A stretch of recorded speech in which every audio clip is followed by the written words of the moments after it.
Hopefully, you've been able to tighten and sharpen what you wrote. Maybe you wrote too little, but that's rarely the case. And maybe now you've cut away the fat, you've changed your mind about what you're writing about. Maybe you're going in a completely different direction. And that's fine. In fact, that's awesome. You don't want to know how many times I revised this exercise. So number 6, put your words in the right order. Contemplate what these 3 groups of words mean. The words are all the same, but the order is different. And because we expect meaning in a specific order, all 3 of these are different. You get a different sense. Man bites dog. That's kind of unusual. There's a headline. Dog bites man. It's self-defense. The guy bit him first. And dog man bites is they overcome their differences and they go have lunch together. In the majority of languages in the world, this is the expected word order. Spanish works this way. Bob the ball throws. This order is subject, object, verb. And it sounds like Yoda speak to you if you're a native English speaker. Doesn't quite make sense. But there's no reason why you can't do things this way. If you've ever used an HP calculator or certain programming languages, you'll recognize this as reverse Polish notation. You take the things you're going to do the operation on, you feed them into the stack, then the operator, and then you get the answer. But if you're a native English speaker, your brain is wired to process language and meaning in this specific order. Bob throws the ball. Subject, verb, object is the way you are looking for information to come at you. We just like the verb in the middle. As native English speakers, this expectation is so profound that it covers every single communication we have at every single level. At the document level, this means bottom line up front. In a business plan, the most important thing is the executive summary.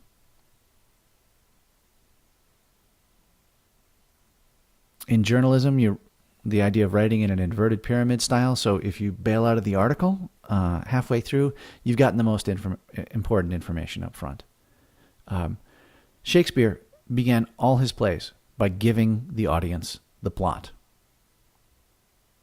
2 families, both alike in dignity in fair Verona, where we set our scene, star-crossed lovers.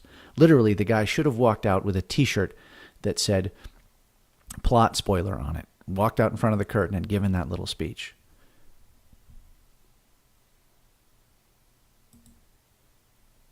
At the paragraph level, this is also bottom line up front. Sometimes this is referred to as a topic sentence, but we want to be grounded in what's coming next. We want to have a very clear expectation. And this is kind of the point here. You know those really nice drapes your wife just bought for you that you just put up in the living room? Yeah, well, they're on fire, and so is the rest of your house. No one would ever say this, and if they did, you would think that they had a mental problem. Literally, that there was something wrong with the logical structure of their mind. But very often in emails, reports, recommendation documents, whatever it is, this kind of thing happens. So I'm going to take a longer example and work through this. This is a hedge trimmer review from Amazon.com. So pause the video, maybe for a couple of years, and read this. I mean, it's way too long, but seriously, have a look at it. If it's troublesome to read, you can always click the full screen button and get a better look at it. You know, and while you're at it, you might as well rewrite it.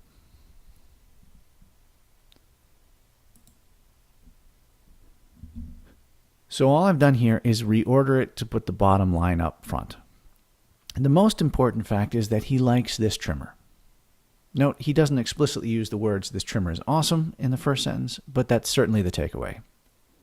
It also illustrates how weird the "I never owned a hedge trimmer" fact is in paragraph 3.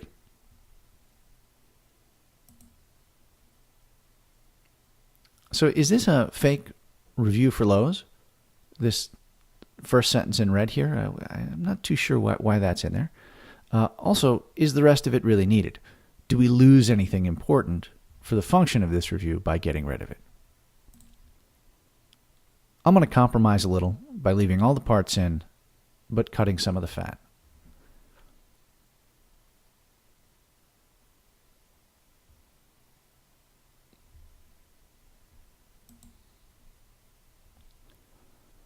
Now, pause it and compare it to the original and see which one you like better. I'm not saying that the revision is perfect, but I'd like you to see how applying a few simple principles has made it dramatically better. It conveys more information and it uses less of the reader's attention to do so. At the sentence level, subject, verb, object means avoiding the passive voice and things like misplaced modifiers. In fact, most of the really complicated grammatical errors, like the ones that dangle their participles and such, are just a violation of the basic word order. Here's a classic example of the passive voice. An error has been found in your account. Now, sometimes this is useful, especially if you're the person making the error, because you don't want to get blamed for it, or you want to try and diffuse the situation. I understand that. It's just not great, clear writing. Because the truth of it is, an error was found in your account. It means we made a mistake, or it means you made a mistake. Or like this one. It was damaged in shipping. We don't know how it was damaged. These things just happen. Sometimes things fall from the sky like a meteor. It's nobody's fault. If you're the guy doing the shipping, this is how you want to say it if what really happened is we broke it.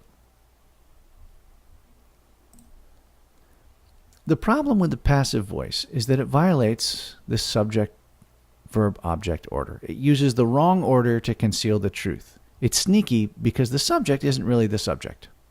Check this one out. Honey, an affair was had. Notice that the subject of this sentence isn't even in the sentence, because believe me, you do not want to be the subject of this sentence. I'm going to clean it up a little bit. Just put the subject back in. An affair was had by me. Now we can see that we have the object, the verb, and the subject here. But because the object is the first thing, it's an object masquerading as the subject. Now we're not talking about me. We're talking about the affair. This is about the affair. It's not about me. It's not about what I did. But if you reorder it, the truth becomes very, very clear. I had an affair. And then if you make it more specific, it becomes, I slept with my tennis coach. Now, this is probably not how you want to handle cases of marital infidelity, but in writing, you just want to say it. Say it as clearly and as quickly as possible. So now, I'd like you to look at what you wrote and make sure you started with the subject. And not just the subject, but the biggest possible subject. The burning house rather than the drapes. And if there's anything still complicated in your writing or confusing or you don't know about it, I suggest that you look at the sentence and you write down the subject of that sentence. Constantly ask yourself, what is this about? And reframing what this is about is where some of the real magic comes from in writing.